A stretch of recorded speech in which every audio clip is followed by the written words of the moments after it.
அஸ்ஸலாமு அலைக்கும். எல்லாம் எப்படி இருக்கீங்க?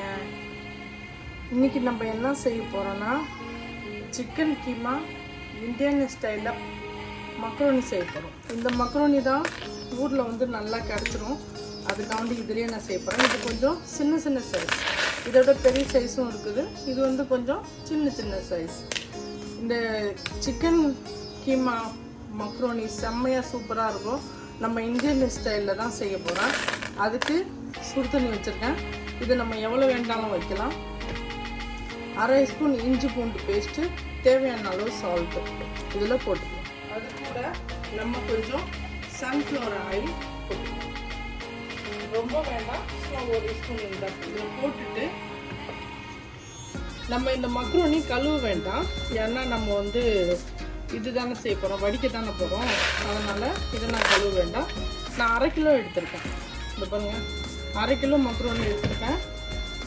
சிக்கன்றதுனால நான் வந்து சிக்கன் 200 கிராம் கழுவி வச்சுருக்கேன். வெங்காயம் தக்காளிலாம் கொஞ்சம் நிறையா போட்டால் நல்லாயிருக்கும். அதனால் 3 வெங்காயம், 2 தக்காளி, 5 பச்சை மிளகாய், 1 குடை மிளகாய் இது எடுத்துருக்கேன். நம்ம இதெல்லாம் சின்ன சின்ன சைஸில் கட் பண்ணி எடுத்துக்கலாம் மக்ரோனி வேவறதுக்குள்ள. நான் வந்து மக்ரோனி இதில் போட்டுட்டேன். இது பாருங்க, இது ஒரு 3/4 பதம் வேவுற வரைக்கும் இது வேகும். இப்போ வெங்காயம் தக்காளி எல்லாம் வெட்டிக்கலாம். அது வேவறதுக்குள்ள பெருசாலாம் வேண்டாம், நம்ம மீடியம் சைஸ்லேயே நம்ம கட் பண்ணிக்கலாம். ரெண்டையும் வெட்டிக்கணும். நம்ம இப்போ மிளகாய் வெட்டிக்கலாம், கேப்சிகம் வெட்டிக்கலாம். இந்த மிளகாய் விதை இருக்குது பார்த்தீங்களா, இதை அப்படியே நம்ம மண்ணில் கொட்டி இதை வச்சோம்னா கேப்சிகமோட செடி மொஞ்சிரும், மிளகா செடி மொஞ்சிரும். நம்ம இந்த விதையை கூட கீழே போட வேண்டாம்.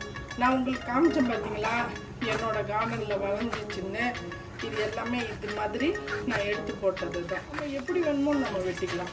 ஆனால் கொஞ்சம் சின்னதாக வெட்டினா வாயில் வராமல் இருக்கும். அதனால் நம்ம கொஞ்சம் சின்ன சின்னதாகவே வெட்டி போட்டுக்கலாம். இதையும் நம்ம கட் பண்ணி வச்சாச்சு. வெந்துருச்சு பார்த்தீங்கன்னா, நமக்கு தேவையான அளவு வெந்துருச்சு. இதை நான் வடிச்சுட்டோம். 3/4 பதத்தில் வடிச்சதுனால அதில் நம்ம வந்து தண்ணி, ஐஸ் தண்ணி போட வேண்டாம், ஒட்டாது.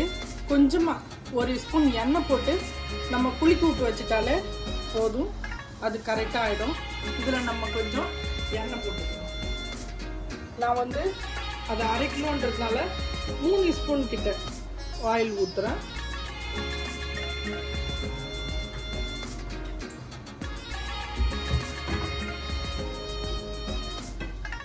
இதில் நம்ம வெங்காயம் பச்சை மிளகாய் போட்டுக்கலாம்.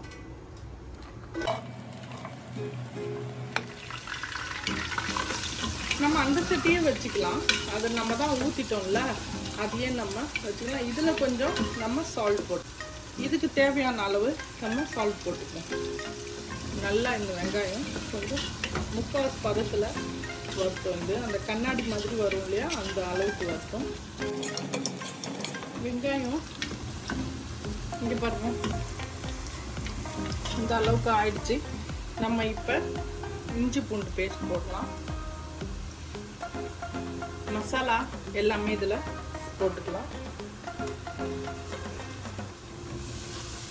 நமக்கு தேவையான உரப்பு நீங்கள் சேர்த்துக்கணும். நான் இப்போ சிக்கன் போட்டுடுறேன். சிக்கனில் சிக்கன் கீமா, சிக்கன் கீமாலாம் சும்மா கொஞ்ச நேரத்தில் வெந்து, நான் கொஞ்சம் உரப்பாகவே செய்கிறேன். நீங்கள் எவ்வளோ மிளகாய் தூள் வேணுமோ நீங்கள் அவ்வளோ யூஸ் பண்ணிக்கலாம். கீமா எப்படி ஆயிடுச்சு பாருங்கள். இப்போ நம்ம தக்காளியை அதில் போட்டுக்கலாம். போட்ட உடனே கொஞ்சம் கேஸ் ஸ்லோ பண்ணிவிட்டு நம்ம மூடி வச்சுக்கலாம். ஒரு 5 ஒரு 10 நிமிஷம். என்ன இந்த மசாலா போட்டேன்ட்டு சொன்னா என்னான்னு தெரியல. அதில் வந்து வெறும் மசாலா வந்து மிளகாய்த்தூள், மல்லித்தூள், கொஞ்சமாக கரம் மசாலா இதுதான் இதில் போட்டிருக்கேன். இஞ்சி பூண்டு பேஸ்ட்டு, அதுலேயே அந்த தக்காளி கொஞ்சம் நல்லா வேகட்டும். வெந்ததுக்கப்புறம் நம்ம குடை மிளகாயும், மல்லித்தூள், ஒரு 1/2 spoon soya sauce, 1 spoon ketchup, tomato ketchup போட்டுக்கலாம். அவ்வளோதான் அதுக்கு போடணும். நம்ம அதை அப்புறம் போட்டு நம்ம 1/2 spoon soya sauce, 1 spoon ketchup. அது கொஞ்சம் ஸ்வீட் தன்மை கொடுக்கும்ல, அது கொஞ்சம் நல்லாயிருக்கும் டேஸ்ட்டு.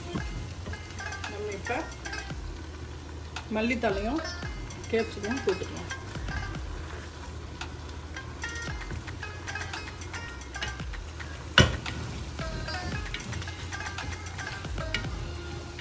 இந்த கேப்சிகம் வந்து எப்பயுமே கொஞ்சம் வேகக்கூடாது, அதனால இப்போ நான் உடனே பாஸ்தாவையும் போட்டேன். மிக்ஸ் எப்படி இருக்கு, எண்ணெய் போட்டு வச்சுருந்தாங்க. இது வரும் எப்படி ஒன்று ஒன்றா இருக்கு பாருங்க. இதை நம்ம இதில் போட்டுடலாம். எவ்வளோ குயிக்காக ஈஸியாக ஆகிடுச்சு பாருங்கள். நம்ம பிள்ளைங்க விளாடிட்டு வந்து சாயந்தரத்தில் கேட்கும்போது கூட நம்ம இதை பட்டுன்னு ஒரு நாஸ்டா செஞ்சு கொடுத்துட்றோம். நான் இதில் 1 ஸ்பூன் எள்ளு சேர்த்துக்கிறேன். இது எல்லாத்தையும் கிண்டி விட்டு நம்ம ஒரு 5 நிமிஷம் மூடி வைப்போம். மிக்ஸ் ஆயிடுச்சு. நம்ம இப்போ திறந்து மிக்ஸ் பண்ணிட்டு எடுத்துக்கலாம். எவ்வளோ செம்மையாக கலர்ஃபுல்லாக எப்படி இருக்கு பாருங்க. நம்ம இப்போ பிளேட்டில் எடுக்கலாம்.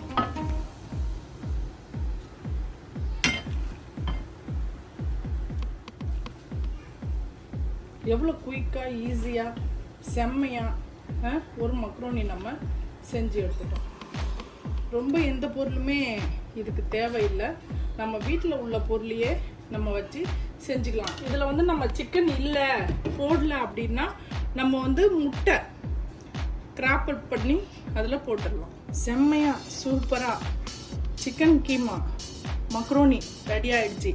இதே மாதிரி நீங்களும் செஞ்சு சாப்பிட்டு பாருங்கள். உங்களுக்கு இது பிடிச்சிருந்துச்சுன்னா நம்ம குயிக் குக்கிங் சேனலுக்கு லைக் பண்ணுங்கள், ஷேர் பண்ணுங்கள், கமெண்ட் பண்ணுங்கள், மறக்காமல் பெல் பட்டன் கிளிக் பண்ணுங்கள். இன்ஷா அல்லாஹ் நான் இன்னொரு வீடியோடு வந்து உங்களை சந்திக்கிறேன். பாய்.